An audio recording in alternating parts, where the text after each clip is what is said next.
Assalamu alaikum students. I hope you all are fine. Our lesson for today is unit number 9, The Story of Silk of Oxford Modern English, book 3. The title of our lesson is The Story of Silk. Silk is a delicate and a soft cloth. This is a silk cloth. The story is about how silk weaving developed and spread. You will come to know an interesting fact that how this cloth of silk was actually discovered for the very first time and how silk weaving spread because of a clever lady. There are two main characters in the story, the emperor and the empress. Let's see the difficult words and their meanings first. First word is artifacts. Artifacts, interesting objects. Artifacts are different beautiful things made by human beings. इंसान की बनाई हुई किसी भी चीज़ को artefacts कहते हैं. Next word is bearing. Bearing is a person's way of standing or moving. Bearing is the manner in which a person moves, stands or behaves. Next word is cocoon. A silky case spun by insects such as caterpillars. A cocoon is a protective covering which some insects make around themselves to protect them while they grow. रेशम के कीड़े का खोल जिसके अंदर वो रहता है उसे कोकून कहते हैं. जैसा कि हम अपने घरों में रहते हैं तो हम महफूज रहते हैं.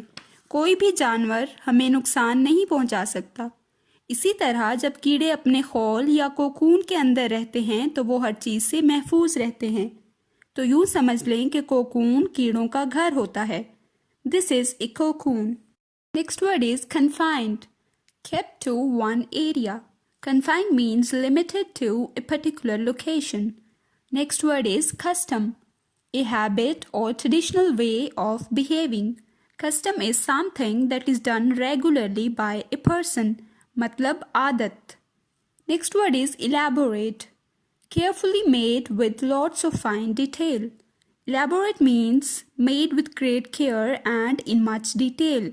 किसी भी चीज़ को मुकम्मल तफसील के साथ बयान करना. Next word is emperor. The ruler of an empire मतलब बादशाह. Next word is manufactured. Manufactured made यानी कोई चीज़ बनाना. Last word is weaver. A person who makes cloth by crossing threads over and under each other. A weaver is a person who create a piece of cloth by interlacing strands of fabric यानी कि कपड़ा बुनना. Here is a weaver weaving a cloth. Now come towards reading and explanation of the lesson. Did you know that silk was discovered in China? A long time ago, in a tiny village in China, there lived a poor girl belonging to a weaver's family. One day, the emperor was passing through the village and saw her working in the fields. He noticed her pretty face, her proud bearing and her rough, work-worn hands, which meant she worked very hard through the year. He immediately fell in love with her and though he was much older, decided to marry her. Discovered means to find something for the very first time. Tiny means small. Immediately means without any delay. The country where silk was found for the very first time was China. Once there lived a poor girl in a village in China whose family used to make clothes. One day she was working in the fields when an emperor passed nearby. He liked her very much and decided to marry her. The girl married the ruler of the land and went to live in his palace as his beloved queen. But she was unhappy. She had grown up in the wide open spaces of the countryside and now she was confined to a palace, magnificent though it was. She was used to working from dawn to night without a moment's rest, but now she had many servants to take care of her needs and did not know how to fill her time. In the village she had been surrounded by family and friends who exchanged news and gossip as they worked, but in the palace it was quiet and no one spoke out of turn. The emperor noticed his new wife was sad and tried his best to make her happy. He bought her grand clothes, jewels and artifacts, threw elaborate parties, hired the best musicians of the land to amuse her, yet she was sad. A palace is the home of a king or a queen. This is a palace. Countryside is a rural area or a village. Magnificent means very beautiful. Gossip means to talk about something with others. Jewels means precious stones. They are used in making jewelry. Here is the image of jewels. The girl married the emperor and now she started living in a palace, but she was not happy there because now there was no work for her to do.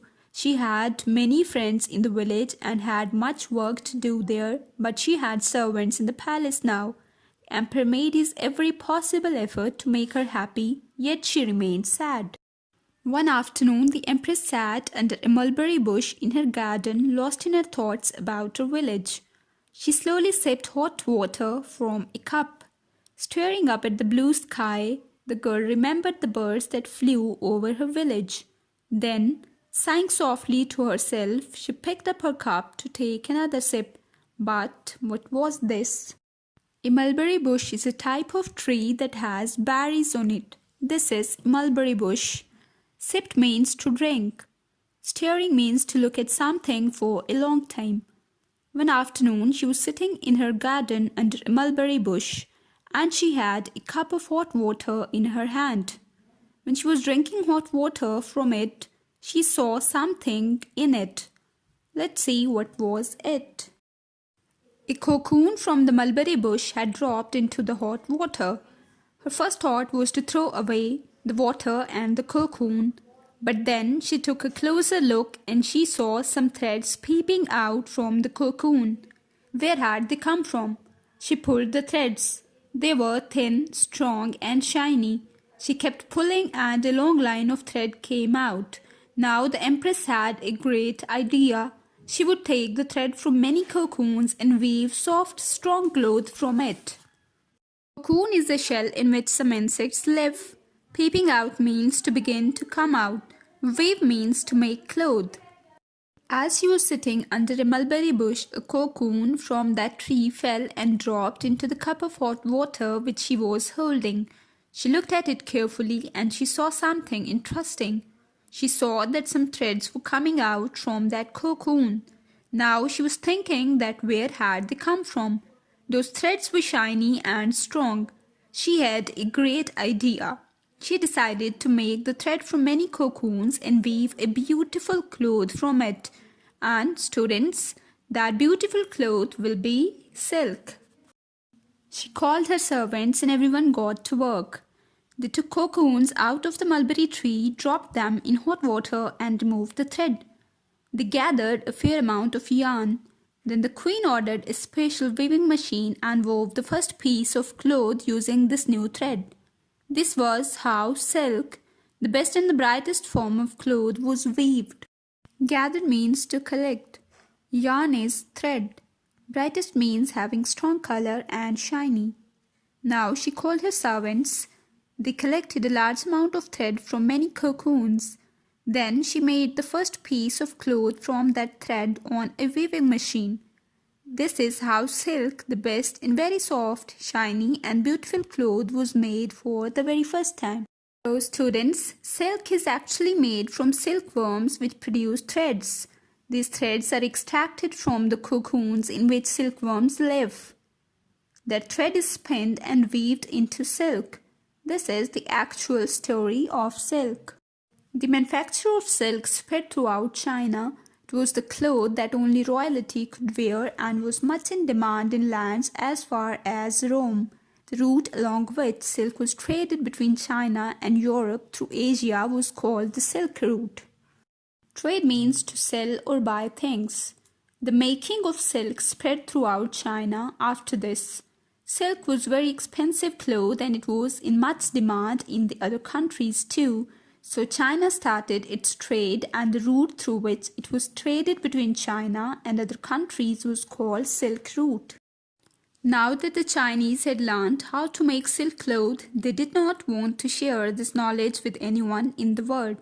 For many years, all members of the Chinese royal family were sworn never to reveal the secret to anyone. When princesses got married and went away to far-off lands, they were not allowed to tell anyone in their new home how silk was made. Now, the people of China did not want to share with anyone that how silk was made. No one was permitted to share the secret.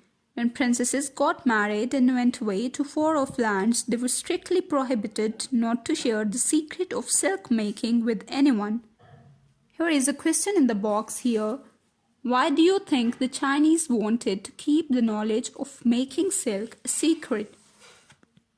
This question must be coming to your mind too. The Chinese wanted to keep the knowledge of making silk a secret because they wanted to sell it to other countries and earn money. They wanted their profit. If other countries were able to make their own silk, they will not have bought it from. Many years later, when a clever princess was leaving her house on getting married, as was the custom, her bags were searched carefully to check that she did not carry anything that would help her make silk. This princess had been weaving silk from a young age and wanted to continue to do so wherever she went.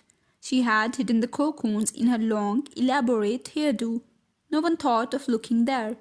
When she went to her husband's house, she took out these cocoons from her hair and started gathering silk thread. This way, the legend goes, knowledge of how to make silk left China. Custom means a habit. Elaborate means made with much detail. Hairdo means a hairstyle. Legend means a story. Let's see now that how silk making left China because of a clever lady. There was a clever princess. When she got married, she hid the cocoons in her hair. No one thought of looking there. When she went to some other country after her marriage, she took out those cocoons from her hair and made silk from them. In this way, the making of silk spread to other countries too. Now come towards exercise. Question number 2. Answer the questions about this line from the story. Here is a line given from the lesson which was said by any character. You have to give answers of these questions by keeping in mind that to whom these words refer to. So try to recall now that by whom these words were about. But then she took a closer look and she saw some threads peeping out from the cocoon. A is who took a closer look. While reading, we saw that one day the Empress was sitting under a mulberry bush and suddenly a cocoon fell into her cup. Then she took a closer look of it and saw some threads coming out of it.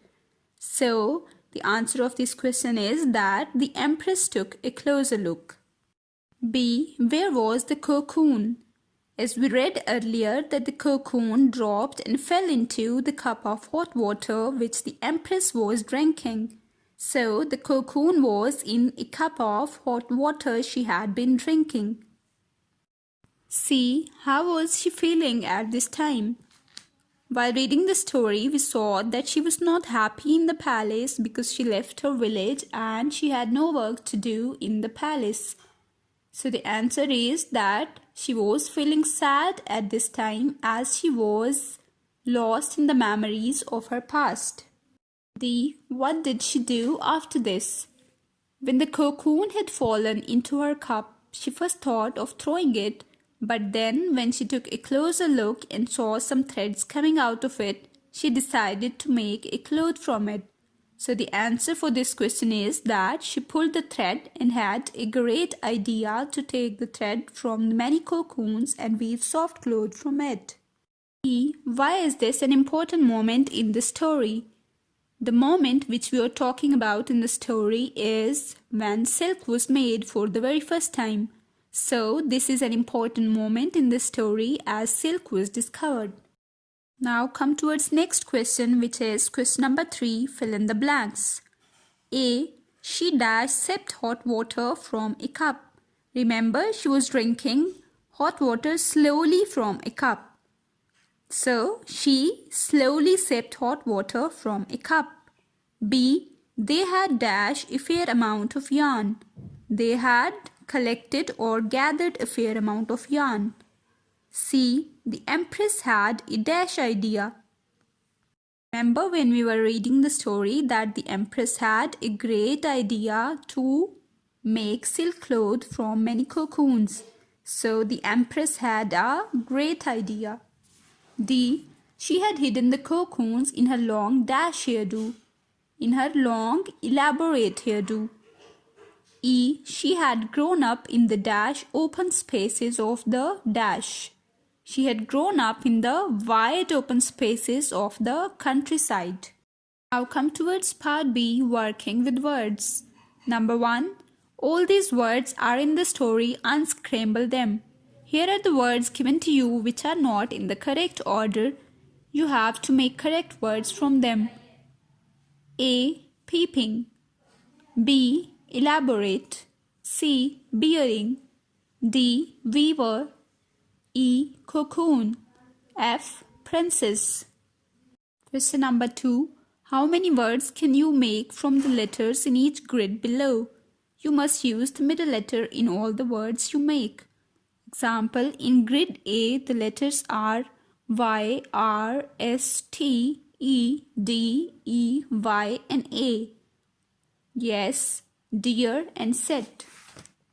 From grid A, we can make many words like yes, yet, year, red, rest, set, tea, tear, tease and ease.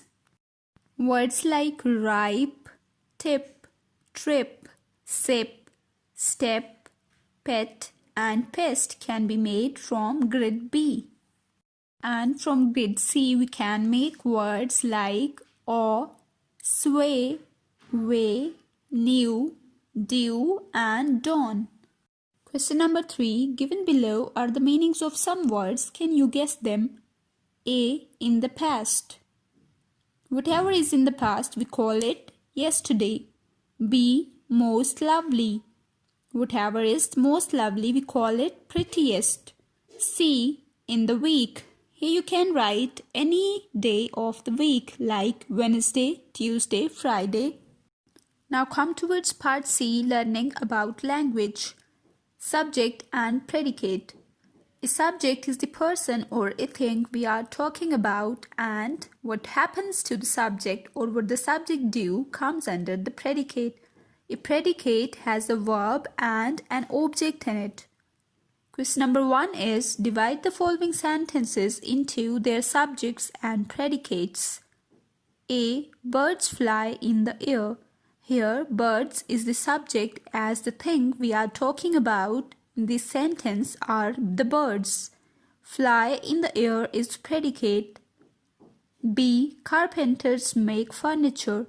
Here, carpenters is subject as the person we are talking about in this sentence are the carpenters, and make furniture is predicate as make is the verb and furniture is the object.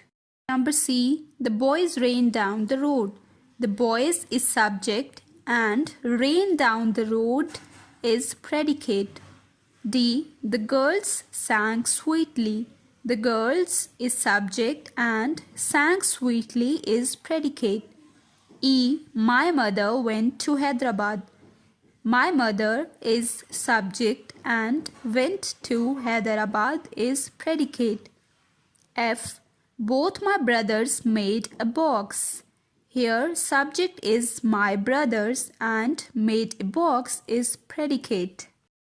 Come towards next question, which is using the correct form of the verb. Question number 2. See if you can complete the following. Use the word in brackets but change it. A. Yesterday we dash in the river. The given option is swim. Action represented in all of these sentences is in simple past tense, so we will use second form of the verb in all of these. Yesterday we swam in the river. B. Last night a thief dashed my bicycle. Here we will use second form of the verb steal, which is stole. Last night a thief stole my bicycle. C. Last week my mother dashed some new clothes. Given option is buy. Last week my mother bought some new clothes. D. Yesterday I dashed him a letter. The given option is send. The second form of the verb send is sent. So yesterday I sent him a letter. E. My brother dashed his friend home. Given option is bring. My brother brought his friend home.